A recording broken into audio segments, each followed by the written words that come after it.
안녕하세요. 오늘은 사주 이야기 말고 인생에 대한 심오한 이야기를 해보려고 합니다.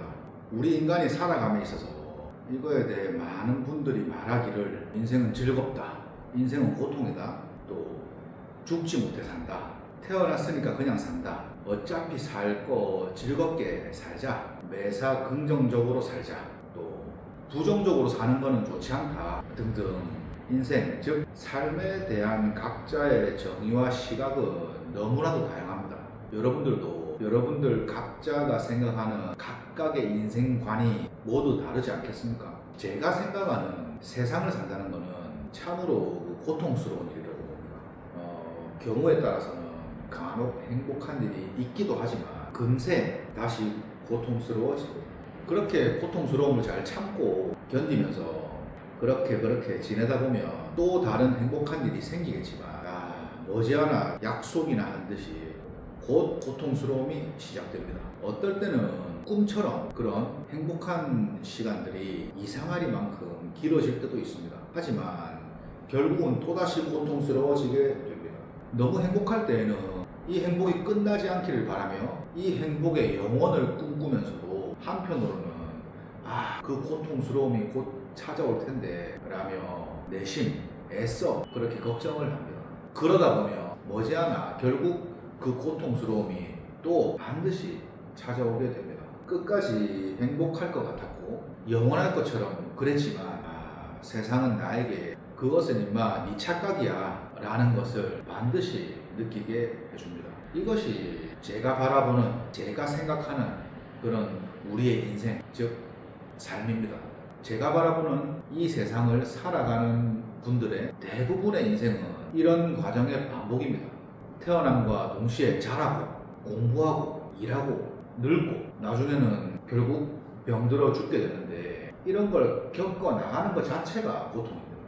마치 이 과정이 긴 시간처럼 느껴지겠지만 살아본 사람들의 말에 의하면 결코 길지가 않습니다. 그럼 살아감에 있어서 이러한 고통스러움을 덜 느끼고 즐거움을 많이 느끼기 위해서는 어떻게 해야 되겠습니까? 맞습니다.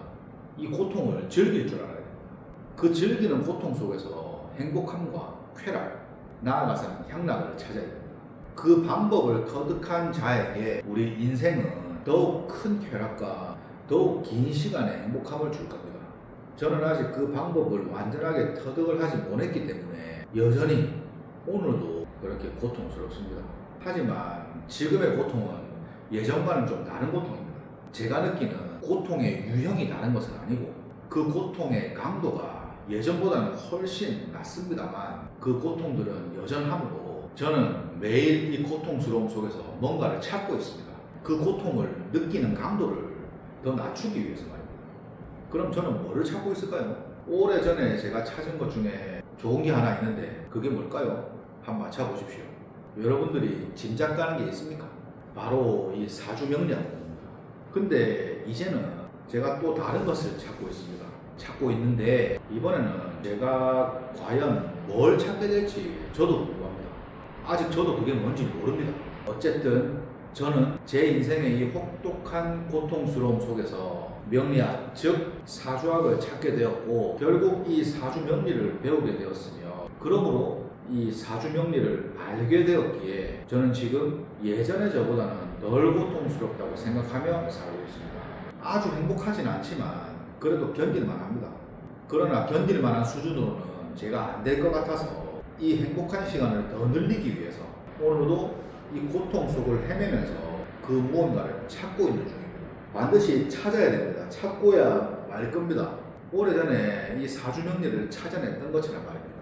이 사주학, 명리학 공부의 매력을 정의하자면 나를 알고 나를 받아들임으로써 나를 낮추는 방법과 나를 내려놓게 되는 방법을 알게 되어서 결과론적으로는 상대를 이해하게 되는, 상대를 알아가는 그럼으로써 인간적인 불필요한 불화와 갈등을 줄이고 좋은 영향의 시너지들을 더욱 극대화할 수 있는 그런 게 아닌가 하고 생각합니다. 어떻게 보면 참 매력이 있는 공부지요. 앞서 말했던 고통스럽다, 또 고통스러움 이런 용어들은 방황하다, 갈등하다, 불편하다 등으로 대체될 수 있습니다. 말한 것 중에서 고통스럽고 괴로운 것은 좀 강도가 강하잖아요. 이거는 이제 사주의 억부로 치면 심각한 거고, 단순히 그냥 불편하고 갈등하며 방황하고 요 정도로 강도가 낮다면 신약하다고 보면 되겠습니다. 그 느끼는 체감 강도, 경중을 말하는 겁니다. 어차피 결국은 누구나 번민하고 갈등하고 방황하며 그렇게 가는 것이 각자의 인생 아니겠습니까? 그런데 어쩌다가 보면 안 그런 분도 간혹, 아주 간혹 계시더라고요. 실제 안 그런 건지, 그런데 마치 아닌 것처럼 말하고 아닌 것처럼 그냥 살아가는 건지, 어쨌든 저와 다른 생각을 가진 분들도 많겠지만 저는 그렇게 생각합니다. 이런 거에 대한 또 다른 그런 해법을 보면 제 생각입니다. 여러분들의 그런 인생이 고통스럽다면 자발적 아웃사이더가 되는 것도 저는 좋은 방법이라고 생각합니다. 속된 말로 왕따를 자처하는 거죠. 그렇게 한다고 여러분에게 누구도 뭐라 할 수가 없습니다. 여러분 주변에서 정말 지혜롭고 깊이가 있고 그 똑똑한 사람들을 한번 보세요. 그들의 뭐 카톡이나 SNS나 그런 것들이 여행이나 파티나 명품이나 그런 인맥이나 슈퍼카, 좋은 집 그런 것 등으로, 그런 자기 자랑 등으로 가득한 경우를 실제 봤습니까? 아마 아닐 겁니다. 오히려 그들은 혼자만의 시간을 소중히 여기고 그냥 없는 듯이 조용조용 존재감 없이 그렇게 살거나 소수와의 깊은 관계에만 집중하는 경우가 많습니다. 굳이 먼저 찾아가서 또 먼저 연락해서 그러지 않습니다. 그 주위로 알아서 사람들이 몰립니다. 알아서 찾아오고 알아서 연락이 온단 말입니다. 존재감 없이 살아도 알아서 다 알아봐주고 굳이 지가 나서서 나대지 않아도 알아서 스스로 빛이 난다는 말입니다. 우리는 흔히 혼자 있기를 좋아하는 사람을 뭐라고 부릅니까? 외톨이라고 부르죠. 외톨이. 의지할 데도 없고 메인 데도 없고 갈 곳도 올 것도 없는 그런 사람을 외톨이라고 부르죠. 외골수? 외골수는 좀 다른 말입니다. 골수가 뼈골자에 골수 숫자를 써가지고, 외골수는 한 곳으로만 파고드는 그런 사람을 말합니다. 좀 다른 표현입니다. 외톨이가 어떻게 보면 맞겠죠. 외골수일 수도 있습니다. 하지만 사실 그건 그릇된 좀 잘못된 오해입니다. 그들은 사람을 싫어하는 게 아니라 고독의 가치를 아는 자발적 고독가들입니다. 아까 이 얘기의 서두에서 아웃사이더라고 제가 말했는데, 우리가 사는 이 세상에 조금 모자라고 나대고 설치고 개뿔도 없는 그 몇몇 구성원들이 그들을 이상하게 바라보고 우리끼리를 말하는 겁니다. 다 같이 다 함께 으쌰으쌰 옹기종기 팀워크 등을 우리가 살아가는 이 사회에, 우리가 이끌어가는 이 조직에 이상향 마냥 만들어 놓았습니다. 걔들이 말입니다. 근데 그거 아니거든요. 그게 전부가 아니고 정답이 아님에도 불구하고 사람들과 어울리지 못하면, 어울리지 않으면 이상한 사람으로 낙인을 찍어서 속속들이 암암리에 자기네들끼리 조리돌림하고, 회식 자리나 기타 술자리에서 빠져도 또 중간에 먼저 이탈하더라도 또 술을 안 마시더라도 또 못 마시더라도 등등의 경우, 이 사회가 그들을 이상한 사람으로 몰고 가기 때문에 그런 것인데, 오늘 이 영상에서 여러분과 제가 함께 그 난해한 솔루션을 한번 찾아보기로 합니다. 지성과 고독 사이의 신비한 그 연결고리, 혼자 있는 걸 즐기는 사람들의 놀라운 특성 몇 가지를 제 생각과 제 시선으로 이야기해봄으로써 이 고통스러운 세상을 조금이나마 덜 고통스럽게 살아갈 수 있도록 이야기를 한번 해보겠습니다. 같이 한번 해보자는 말입니다. 고독을 즐기는 사람들의 몇 가지 놀라운 특성들 중 첫 번째를 보면, 그들은 매우 독립적이고 자립적입니다. 누구에게 의존하기보다는 자신의 일을 스스로의 힘으로만 처리하면서 만족감을 느낍니다. 이들은 자신의 인생 방향을 정확히 알고 있고 자신의 방식대로 살아갈 용기가 있는 사람들입니다. 그리고 이들은 절대 뒤를 돌아보지 않습니다. 뒤를 돌아보고 싶다 하더라도 뒤를 돌아볼 만한 짓을 안 합니다. 둘째는 자기 객관화와 자기 인식이 뛰어납니다. 자신의 그런 깊은 감정과 행동이 자신의 삶에 어떠한 영향을 미치는지 끊임없이 성찰하고, 그 덕분에 자신의 한계와 필요를 정확히 인지합니다. 즉, 나설 때와 물러날 때를 정확히 알고 있고, 이 말은 자신의 주체를 잘 안다는 마음으로 분수에 맞게 살아가려고 노력하고, 자기의 분수, 자기의 능력의 그 이상을 넘보지 않습니다. 즉 삼킬 건 삼키고 뱉을 건 뱉어낼 줄 아는, 적절한 수준에서 만족할 줄 아는 그런 능력이 뛰어난 사람입니다. 셋째, 정서적 성숙도가 매우 뛰어납니다. 매우 높아요. 내면이 안정이 되어 있어서 불필요한 갈등을 피합니다. 그냥 무시하는 또는 쌩까는 그런 것일 수도 있어요. 겉모습만 보고 편향된 판단을 내리지 않습니다. 행동하기 전에 신중하게 생각을 해서 후회를 줄입니다. 객관적으로 봤을 때 무조건적으로 후회할 만한 행동이나 그 기준에 준하는 일이라면 아예 안 합니다. 안 해야만 하는, 안 할 수 있는 그런 자제력이 아주 몸에 빼어 있습니다. 넷째, 주체적인 창조자들입니다. 타인의 시선이나 감정에 절대 휘둘리지 않음으로써 남 눈치를 절대 안 보고 남의 말 절대 안 듣습니다. 그리고 묵묵히 뚜벅뚜벅 자기 소신대로 살아갑니다. 자신만의 그런 가치관으로 모든 문제를 해결합니다. 고독 속에서 보이지 않는 패턴을 읽어내는 그런 창의성을 발휘하는 기질과 능력이 매우 뛰어납니다. 다섯째, 시간과 자원의 관리를 철저히 합니다. 겉으로 비춰지는 모습은 아닐 수 있겠으나 의도적으로 그렇게 비춰지지 않게 하려고 하는 것일 수도 있겠으나 속으로는 철저하게 계산하고 정리합니다. 자신의 목표를 위해서는 시간을 어떻게 배분할지, 자원을 어떻게 배분할지 이미 머리에 다 정리가 되어 있습니다. 주의 산만함을 이겨내고 몰입하는 힘이 매우 강력합니다. 우선순위에 집중을 하는 거지요. 차선 이하에 있는 나머지는 그냥 내버려 둡니다. 그러고는 가장 우선순위에 집중하면서 그것들만을 챙겨갑니다. 근데 그렇게 가다 보면 차선 이하 나머지는 알아서 딸려오거나 딸려오지 않더라도 최우선에 집중하며 최우선을 챙겼으니까 전혀 문제될 게 없습니다. 여기서 아둔한 자들은 최선, 차선, 그 이하들까지 다 챙겨가려고 하다가 그렇게 욕심을 내다가 이것도 안 되고 저것도 안 되게 되어버리는 그런 상황이 되는 거죠.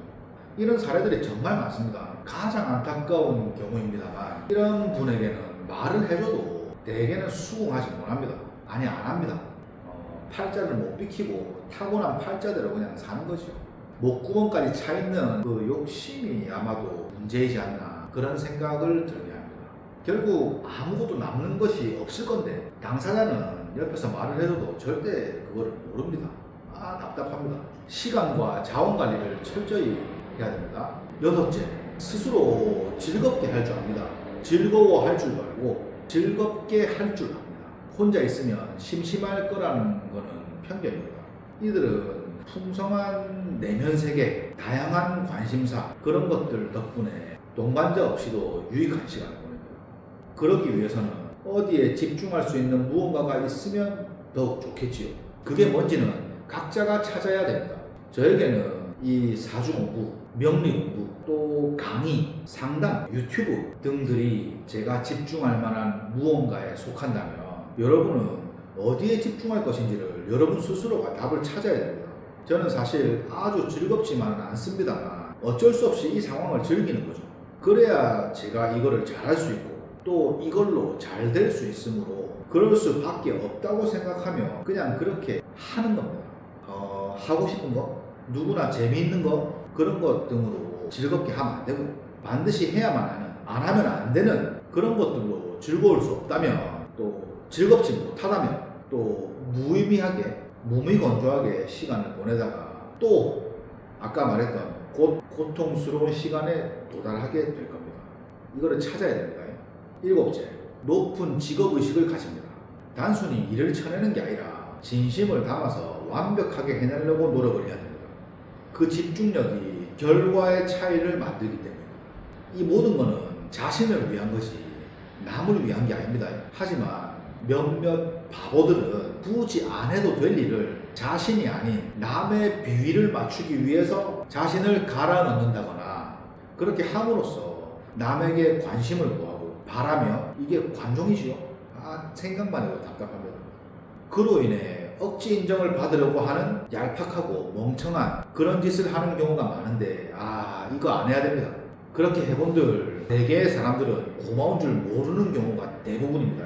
그런 일이 반복되다 보면 스스로의 자존감이 떨어지게 됩니다. 이게 내가 지금 뭐 하는 짓이지? 그런 생각 해본 적 있지요? 그래서 결국은 스스로가 빨리 지치게 됩니다. 그 당시에는 스스로가 인지하지 못하겠으나 시간이 지나면 아무것도 남은 것이 없다는 것을 결국은 느끼게 되어 있습니다. 그 짓 하지 마세요. 절대로 하면 안 됩니다. 자기를 위해서 가는 겁니다. 촛불정신, 자기 몸을 태워서 세상을 밝힌다? 이 짓 하면 안 됩니다. 절대로. 제일 답답한 짓입니다. 여덟째, 관계에 대한 기준이 매우 엄격합니다. 사람 관계를 말하는 겁니다. 아무나 만나지 않습니다. 자신의 그런 가치관과 결이 맞는 사람들과 질적인 관계를 중시하기 때문에 오히려 대인관계의 만족도가 훨씬 높습니다. 먼저 찾아가거나 먼저 연락하거나 내가 아둥바둥 바라가지 않아도 그런 관계들은 다 유지가 되고 있다는 말이에요. 가벼운 인간관계, 일시적인 인간관계, 불필요한 친목도모, 불필요한 술자리 이런 것들은 하지 않습니다. 우리 사회는 농경정착 사회의 발전이기 때문에 유목민족보다는 학연, 지연, 우리들끼리 이런 것 등에 많이 민감합니다만 사실 지나고 나서 보면 아무 소용이 없습니다. 이게 그런 불필요한 인간관계에 매이지 않도록 해야 되고 자신이 그렇게 함으로써 그들에게 어떻게 비춰질까에 대한 그런 막연하고도 답답한 심리적인 불안에서 벗어나야 됩니다. 오랜 시간을 연락을 안 했다고 해서 또 지인의 어떤 부담스러운 부탁을 거절했다고 해서 예를 들어서 가정하는 겁니다. 그런 등등의 상황에서 멀어진 관계라면 이거는 언제가 되더라도 멀어지게 돼 있습니다. 진짜 좋은 그런 인간관계는 내가 몇 년 동안 연락이 없다가 갑자기 연락을 하더라도 언제나 반갑게 맞이해줄, 언젠가 내가 부담스러운 부탁을 거절했다 하더라도 그 역지사지의 마음으로 알아서 이해해줄 그런 관계를 말하는 겁니다.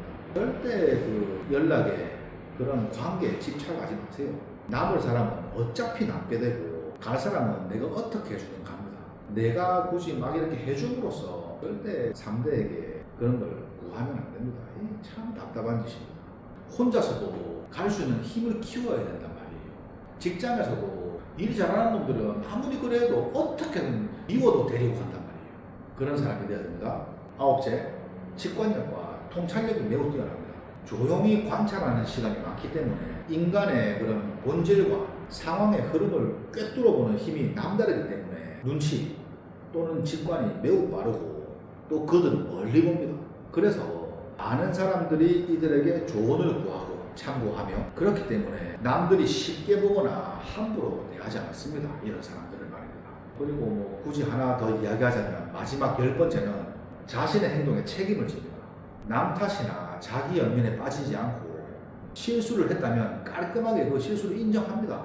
그리고 변명하지 않습니다. 그 실수를 개선하기 위해서 필요한 변화를 기꺼이 받아들이고 자신을 내려놓을 줄을 압니다. 이 바보들이 보면 변명하고 끝까지 인정 안 하고 어쨌든 이게 안 되는 사람은 절대 발전할 수 없고 남에게 신뢰감을 줄 수가 없습니다. 큰 틀에서 이렇게 10가지를 이야기했는데 몇 마디만 제가 더 하자면 왜 지능이 높은 사람일수록 고독스러움을 자처할까요?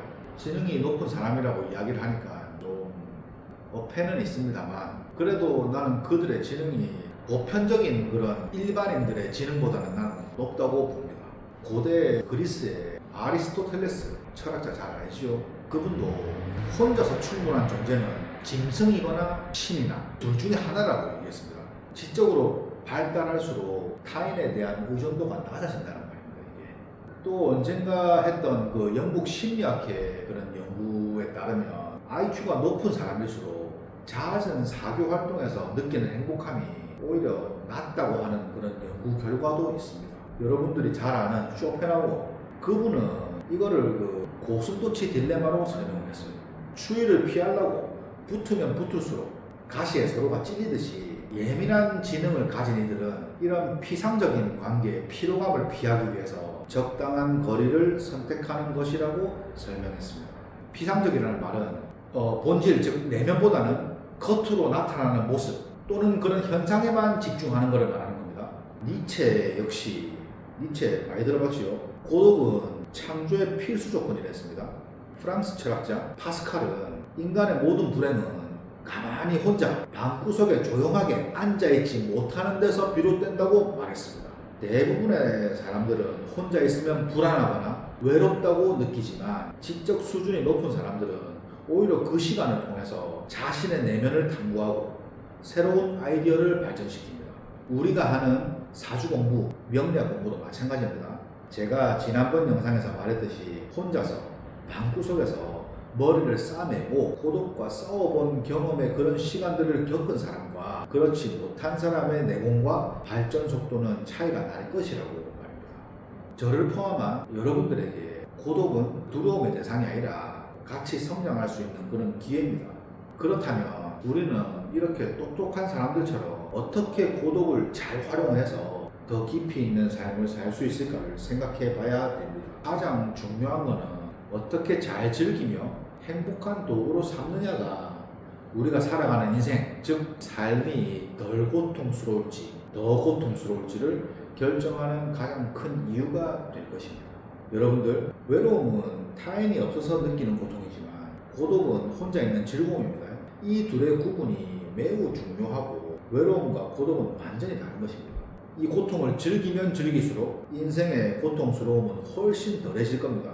너무 욕심을 낸다거나 지나친 화려함만을 쫓지 말고 너무 잘하려고 하지 말고 그렇다고 너무 못하지도 말고 그냥 자연스럽게 고만고만하게 사주에서 말하는 중화처럼 중간 이상만 해가면 좋겠습니다. 사주에서도 자신의 기운을 잘 다스리는 신강한 구조가 결국 큰 운을 담아내고 신약하면 운이 크다 하더라도 절반도 못 담아내는 걸 많이 봤지 않습니까? 자신의 본분에 맞게 과부하가 걸리지 않도록 적당하게 분수껏 그렇게 잘 처신해 간다면 여러분들과 저의 인생은 그 고통스러움이 훨씬 덜할 겁니다. 여러분들도 저처럼 고독 속에서 그런 인생의 고통, 방황, 갈등, 불편 등을 최대한 걷어내고 진정한 그런 자신을 발견하시길 바랍니다. 이야기를 하다 보니까 영상이 많이 길어진 것 같은데 오늘 영상이 인생이 머리 아프고 고통스러움을 느끼고 있는 분들에게 조금이나마 도움이 됐으면 좋겠습니다. 이런 영상을 보고 또 이런 내용을 알고 그렇게 인지하고 살아가는 것과 살아가지 않는 것은 저는 차이가 크다고 보는데 이 태생 자체가 염세적이고 스스로가 고독하고 공고한 분들은 이거를 알면서도 잘 되지가 않습니다. 제가 딱 그렇습니다. 참. 그래도 이 사주를 할 때, 상담을 할 때, 또 강의를 할 때 그럴 때만큼은 스스로가 좀 고독하게 있을 때보다는 훨씬 더 낫다고 느낍니다. 어쨌든 오늘은 이 정도 하는 걸로 하고 이 정도에서 영상을 마치는 걸로 하겠습니다. 유튜브 구독자가 처음보다는 많이 는 것 같아요. 앞으로 많이 좋아지겠지요. 사주풀이도 할 거고 이런 이론적인 설명도 할 건데 찍을 영상들은 매우 많습니다. 근데 이게 해보니까 일이 너무 많아요. 이 편집을 하고 지금과 같은 것도 이 대본 하나도 없이 하는 건데 어쨌든 이게 참 일이 많습니다. 편집할 게 상당할 것 같은데 시간이 너무 많이 걸립니다. 아무튼 그렇습니다. 죽는 소리 한번 해봤습니다. 어쨌든 마치겠습니다. 감사합니다.